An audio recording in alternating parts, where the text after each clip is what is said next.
Bonjour, welcome back to episode 12 of the French Revolution vlogcast. Hopefully for the last one, so to do it right.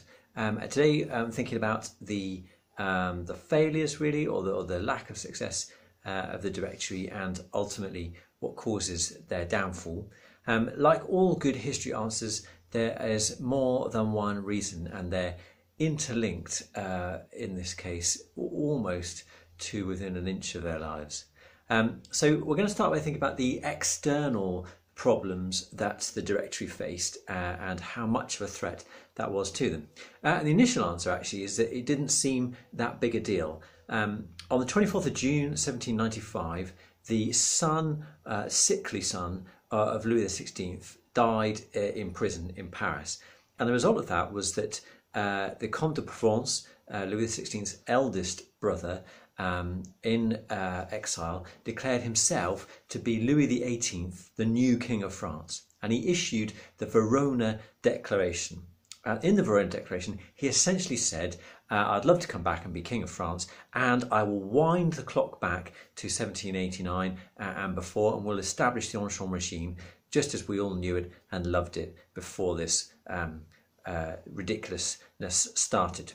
Now, that is not a very popular manifesto, and it shows that the émigrés, and particularly the Comte de Provence and his supporters, have completely misunderstood the revolution and how people feel about it. They don't want to go back, they just want to go forward in a more successful way. This is illustrated 4 days later on the 28th of June when the Comte d'Artois lands at Quiberon Bay with 3,000 British troops to try and effect or to set off, I guess, a domino effect of internal revolts against the Republic, and it completely fails. It's defeated fairly easily. He tries again in September 1795. The Comte d'Artois, that is, in September 1795, he lands on the Isle of Yew to try and link in with Vendéan support. He's also hoping for British support. He receives neither and has to retreat in humiliation. So initially, the external threat is quite limited. And of course, we know that they've already defeated or beaten back the Prussians at the Peace of Basel. And in 1796-97, the Italian campaign succeeds in knocking the Austrians out of the war as well. And you'll remember that the big triumph of the Italian campaign is Napoleon, who has the mission to go under Switzerland and around to Austria, where the bigger, stronger armies were trying to go northwards of Switzerland across the Rhine and head in that way. Now they get very bogged down, but Napoleon, in a very dynamic campaign, manages to capture several cities along the way. Milan, Mantua have several famous victories, and it's he that ends up signing the Treaty of Campo Formio in October 1797. Now, there are successes here, not least economically. The French Republic, the Directory, are able to bring in a load of money out of this victory in Italy. And also politically, they're able to establish some client vassal states, like colonies really, in northern Italy. So that's all good. However, out of this emerging is the threat of Napoleon. He is becoming the personality, the celebrity of the era, and he also, of course, is hugely powerful as a military general. He himself signs the Treaty of Campo Formio, which is not just kind of like, yeah, we'll be at peace. It redraws the boundaries of several nation states. He doesn't get permission of the Directory to do that, and they are understandably very cross about it, but unable to do anything. Just to extend this a little bit, Napoleon then makes things worse for the Directory by carrying on the war against the British. He chooses to do that in Egypt and sails over, captures Cairo, which is good, but his navy is defeated by Nelson, and things kind of peter out despite those early victories in Egypt. And Napoleon comes home a bit with his tail between his legs. Not only that, but the success of the British against the French in the Middle East encourages other nations to try again to deal with the threat that they feel France poses. In particular, this time Russia gets involved, and because they come through Austria to get to France, Austria are also re-involved. And so by 1798, France is again under huge external threat and pressure. This leads to the reintroduction of a conscription law in September 1798, which is hugely resisted. You get men cutting off their thumbs, knocking out their teeth to try and avoid being conscripted, because you can't pull a gun without a thumb. Can't pull a trigger without a thumb. I don't know really. You certainly can't open a packet of gunpowder without your teeth to hold it into. And the result was that out of an expected 230,000, they only managed to conscript 74,000. Because of that, in June 1799, Jordan's law says that all men aged 20 to 25 are now going to be conscripted into the French army to face this threat. This is hugely unpopular amongst the population of France for understandable reasons. So the external threat, although it seemed limited, actually I would argue that it's becoming bigger and more of a thing because it is unpopular in the minds of the French people themselves. The second strand of threat and imbalanced success and failures and problems of the Directory is the internal threat. Now, again, at the start, this doesn't seem too big a deal. There are sporadic but contained outbreaks of violence and uprising in the Vendée, as there had been in the Jacobin era. More seriously, probably, in Brittany, just to the north of the Vendée and the northwest of the country, Jean Chouin leads what becomes known as the Chouannerie, which is a very similar sort of uprising, guerrilla tactic-led rebellion against the French Republic. Now, again, this is contained, and by the end of 1796, it is kind of over. But it takes 140,000 troops to do that, which shows kind of the size of the threat that it posed for a short time. And in 1798-99, it is resurrected as a rebellion, and the Chouannerie is successful at that time in capturing Le Mans and other towns as well. So this is kind of an ongoing festering wound, really. It's not going to overthrow the Republic, but it's something that never quite goes away.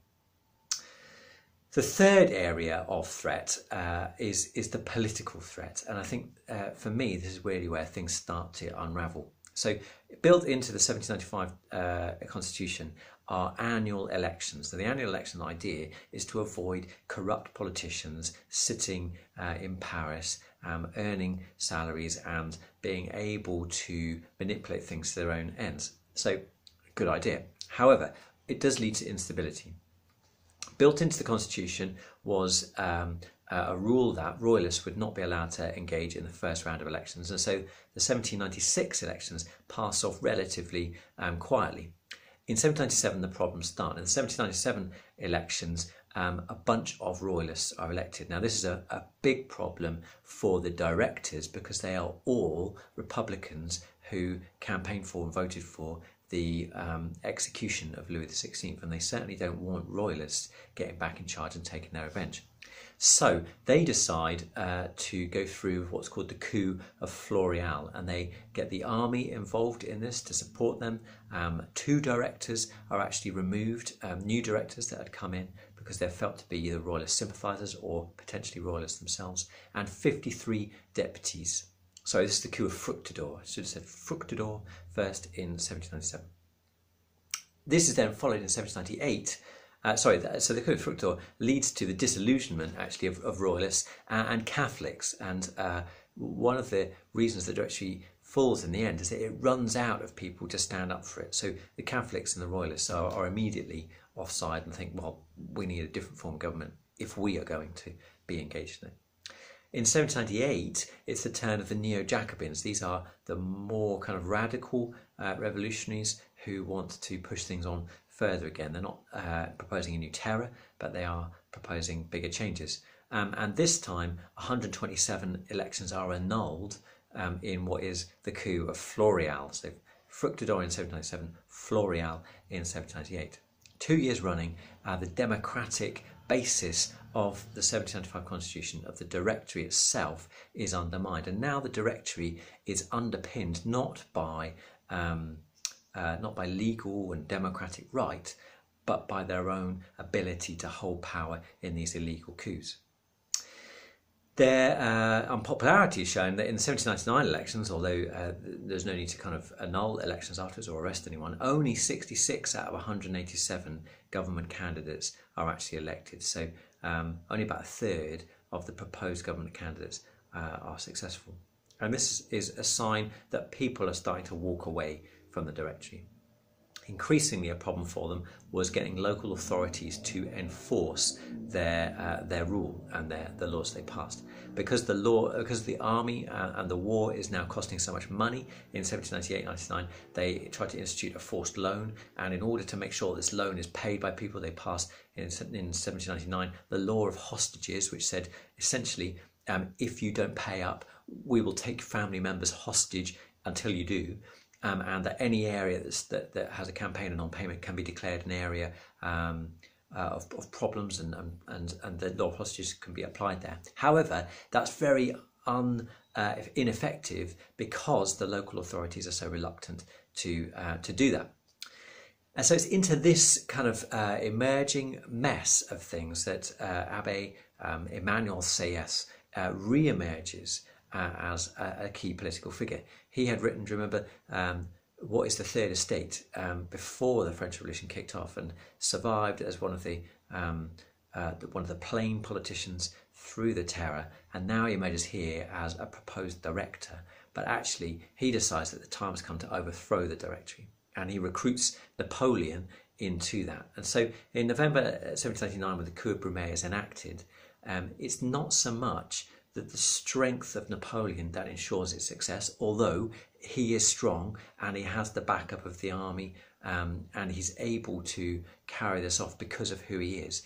But the question is, why don't people leap to the defence? Why are they able to get to this position to start with? And I would say it's because the tax laws that they've introduced are unpopular, the conscription laws that they've introduced are unpopular, the law of hostages that they've introduced is unpopular.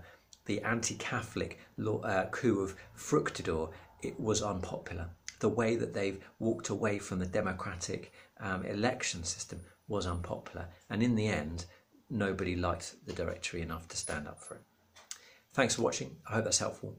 And I'll see you again in another vlog. Bye-bye.